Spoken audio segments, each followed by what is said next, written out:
ಇನ್ನು ಬೆಳಗಾವಿಯಲ್ಲಿ 4,600 ಬಹುಕೋಟಿ ವಂಚನೆ ಆರೋಪ ಪ್ರಕರಣ. ನೀಲ್ಯಾಂಡ್ ನಂಬರ್ ವಂಚನೆಯಂತ ಧಾರವಾಡದಲ್ಲೂ ನಡೆದಿದೆ ಇಂಥದ್ದೇ ಪ್ರಕರಣ.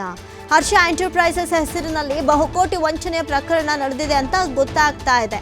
ಈಗಾಗಲೇ ಹರ್ಷ ಎಂಟರ್ಪ್ರೈಸಸ್ನ ಆಸ್ತಿಯನ್ನ ಮುಟ್ಟುಗೋಲು ಹಾಕಿಕೊಳ್ಳಲಾಗಿದೆ. ಸುಮಾರು 200 ಕೋಟಿ ಆಸ್ತಿ ಮುಟ್ಟುಗೋಲು ಹಾಕಿರುವ ಜಿಲ್ಲಾಡಳಿತ 2016-17ರಲ್ಲಿ ಧಾರವಾಡದ ಕಲಘಟಕಿಯಲ್ಲಿ ನಡೆದಿದ್ದಂಥ ಹಗರಣ ಈಗ ಬೆಳಕಿಗೆ ಬರ್ತಾ ಇದೆಯಾ? ಹಣ ಡಬ್ಲಿಂಗ್ ಮಾಡೋದಾಗಿ ಜನರಿಗೆ ವಂಚಿಸಿದ ಕಾಸ್ನಿಸ್ ಬ್ರದರ್ಸ್.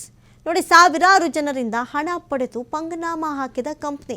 ಜನರ ದೂರಿನ ಮೇರೆಗೆ 2018ರಲ್ಲಿ ಸಿಐಡಿಗೆ ಪ್ರಕರಣವನ್ನು ವಹಿಸಿತ್ತು ಸರ್ಕಾರ. ಸದ್ಯ ಕಾಸ್ನಿಸ್ ಬ್ರದರ್ಸ್ ಆಸ್ತಿ ಮುಟ್ಟುಗೋಲು ಹಾಕಿ ಪರಿಹಾರ 1 ತಿಂಗಳ ಕಾಲ ದಾಖಲಾತಿ ಸಲ್ಲಿಕೆಗೆ ಸಂತ್ರಸ್ತರಿಗೆ ಅವಕಾಶವನ್ನು ಕೊಡಲಾಗಿದೆ. ಅಗತ್ಯ ದಾಖಲಾತಿಗಳೊಂದಿಗೆ ಅರ್ಜಿ ಸಲ್ಲಿಸ್ತಾ ಇದ್ದಾರೆ ವಂಚಿತರು. ಪಾಪ ಕಷ್ಟನೋ ಸುಖನೋ ಕೂಲಿನೋ ನಾಲಿನೋ ಮಾಡಿ ಏನೋ ಒಂದು ಇಷ್ಟು ದುಡ್ಡು ಬಂದರೆ ಜೀವನಕ್ಕೆ ಆಧಾರ ಆಗುತ್ತೆ, ಜೀವನಕ್ಕೆ ಹೆಲ್ಪ್ ಆಗುತ್ತೆ, ಮಕ್ಕಳನ್ನ ಓದ್ಸೋಕ್ಕಾಗತ್ತೆ, ಮಕ್ಕಳು ಮದುವೆಗಾಗತ್ತೆ ಅಂತ ಹೆಂಗೋ ಮಾಡಿ ಕಷ್ಟಪಟ್ಟು ದುಡಿದು ಇಂಥ ಮೋಸಗಾರರಿಗೆ ಹಾಕಿರ್ತಾರಲ್ಲ ಅವ್ರಿಗೆ ಪರಿಹಾರ ಸಿಗ್ಬೋದು. ಯಾಕಂತ ಹೇಳಿದ್ರೆ 200 ಕೋಟಿ ಆಸ್ತಿ ಮುಟ್ಟುಗೋಲು ಹಾಕಿದೆ ಈಗ ಜಿಲ್ಲಾಡಳಿತ.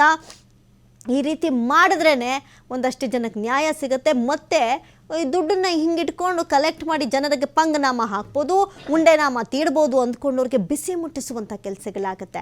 ನೋಡಿ, 2016-17ರಲ್ಲಿ ಧಾರವಾಡದ ಕಲಘಟಕಿಯಲ್ಲಿ ನಡೆದಿದ್ದಂಥ ಹಗರಣ ಇದು. ಹಣವನ್ನು ನೀವು ಕೊಟ್ಟಂಥ ಹಣವನ್ನು ಡಬಲಿಂಗ್ ಮಾಡಿ ನಿಮಗೆ ವಾಪಸ್ ಕೊಟ್ಬಿಡ್ತೀವಿ, ಇದರಿಂದ ದುಡ್ಡು ಮಾಡ್ಕೊಳ್ಬೋದು ಅಂತ ಹೇಳಿ ಜನರಿಗೆ ನಂಬಿಸಿ ಮೋಸ ಮಾಡಿರ್ತಾರಲ್ಲ, ಅಂಥ ಪ್ರಕರಣ ಇದು. ವಂಚಿಸಿದ ಕಾಸ್ನಿಸ್ ಬ್ರದರ್ಸ್ ಕಥೆ ಇದು. ಸಾವಿರಾರು ಜನರಿಂದ ಹಣವನ್ನು ಪಡೆದು ಪಂಗನಾಮ ಹಾಕಿದ್ರು ಈ ಕಂಪ್ನಿ. ಜನರ ದೂರಿನ ಮೇರೆಗೆ 2018ರಲ್ಲಿ ಸಿಐಡಿಗೆ ಪ್ರಕರಣವನ್ನು ವಹಿಸಿತ್ತು ಅಂದಿನ ಆಡಳಿತ ಸರ್ಕಾರ. ಸದ್ಯ ಕಾಸ್ನಿಸ್ ಬ್ರದರ್ಸ್ ಆಸ್ತಿ ಮುಟ್ಟುಗೋಲು ಹಾಕಿ ಪರಿಹಾರವನ್ನು ಕೊಡೋದಕ್ಕೆ ಜಿಲ್ಲಾಡಳಿತ ಮುಂದಾಗಿರೋದು ನಿಜಕ್ಕೂ ಒಂದು ಕಡೆ ಖುಷಿಯ ವಿಚಾರ. ಆದರೆ ಎಷ್ಟು ಜನಕ್ಕೆ ನ್ಯಾಯ ಸಿಗುತ್ತೆ ಅನ್ನುವಂಥದ್ದು ಪ್ರಶ್ನೆ. ಒಂದಷ್ಟು ಜನರ ಹತ್ರ ದಾಖಲಾತಿಗಳಿದ್ರೆ ಇನ್ನೊಂದಷ್ಟು ಜನರ ಹತ್ರ ಇರಲ್ಲ. ಇನ್ನೇನು ಅದು ಬರಲ್ಲ ಅಂತ ಏನು ಬಿಸಾಕಿದಾರೋ ಏನು ಕತೆನೋ, ಪಾಪ ಎಲ್ರಿಗೂ ಸಿಗಲಿ ಅನ್ನೋದೇ ನಮ್ಮ ಆಶಯ. ದಾಖಲಾತಿ ಸಲ್ಲಿಕೆಗೆ ಸಂತ್ರಸ್ತರಿಗೆ ಅವಕಾಶ ಮಾಡಿಕೊಡಲಾಗಿದೆ. ಅಗತ್ಯ ದಾಖಲೆಗಳೊಂದಿಗೆ ಅರ್ಜಿಯನ್ನು ಸಲ್ಲಿಸ್ತಾ ಇದ್ದಾರೆ ಜನ. ಪಾಪ ಸರತಿ ಸಾಲಿನಲ್ಲಿ ನಿಂತು ಏನೋ ಅನ್ಯಾಯ ಮಾಡ್ಕೊಂಬಿಟ್ಟಿದ್ವಿ, ಜೀವನದಲ್ಲಿ ಯಾರು ಕೇಳಿದ್ರು ಇನ್ಮೇಲೆ ದುಡ್ಡು ಹಾಕಲ್ಲ, ಸದ್ಯಕ್ಕೆ ಇದು ಬಂದುಬಿಟ್ರೆ ಸಾಕು ಅಂತ ಪಾಪ ಜನ. ಯಾಕಂತ ಹೇಳಿದ್ರೆ ಕಷ್ಟಪಟ್ಟು ದುಡ್ದಿರ್ತಾರಲ್ಲ. ನೋಡಿ, ಬೆಳಗಾವಿಯಲ್ಲಿ ಈಗ 4,600 ಕೋಟಿ ವಂಚನೆ ಹೆಂಗಾಗಿದೆ, ಅದೇ ಥರದ ಪ್ರಕರಣ ಮತ್ತೊಂದು ಇದು.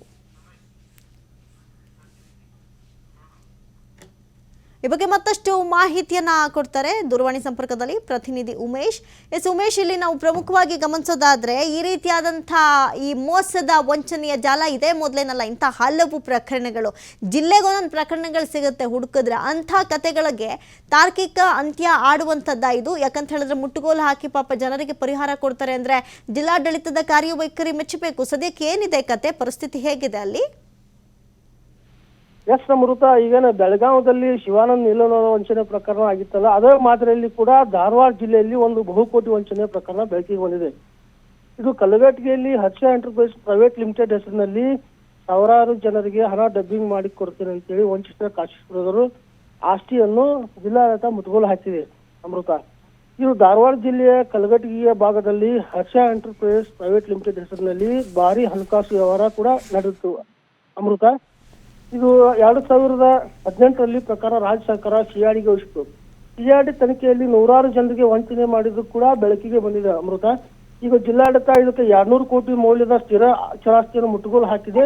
ಇನ್ನು ದಾಖಲೆಗಳ ಪ್ರಕಾರ ಸುಮಾರು 77 ಕೋಟಿ ರೂಪಾಯಿಯನ್ನು